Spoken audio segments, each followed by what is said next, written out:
2 days ago, war-wounded protested to demand their rights and to pressure relevant authorities to fulfill promises made to address their situation.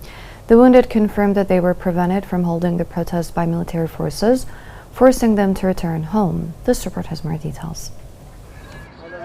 The suffering of those who are wounded in war continues year after year, with no final solutions in sight.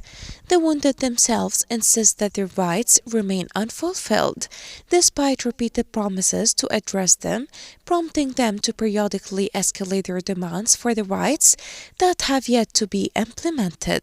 Many of them point out that they fought in battles defending their homeland and emerged with permanent injuries and disabilities that altered the course of their lives. They later find themselves facing a harsh reality characterized by delayed treatment, the suspension of certain allowances and salaries, and the absence of any fundamental solutions to their plight.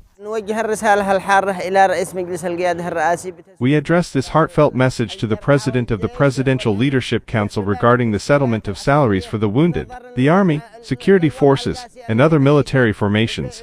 Given the harsh conditions we are experiencing, we're asking for the rights of the families of martyrs and the disabled, who are suffering from a dire living situation, including delayed salaries and benefits.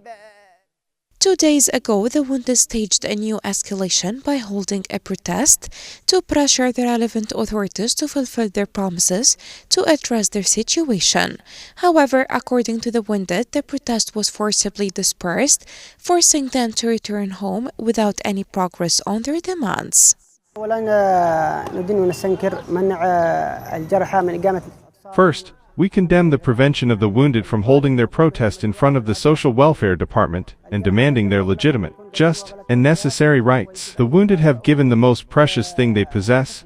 They have made the ultimate sacrifices, and they must be rewarded fairly. These sacrifices must be appreciated. We demand salary adjustments, as the salaries we currently receive are insufficient for a wounded, disabled person with a family. The wounded emphasize that their suffering is not limited to the delay in treatment and the resolution of their cases, but extends to harsh living conditions that worsen with the approach of Eid, as many of them are unable to provide even the most basic necessities of their families. They demand that the relevant authorities assume their responsibilities and find urgent solutions to end their years-long suffering.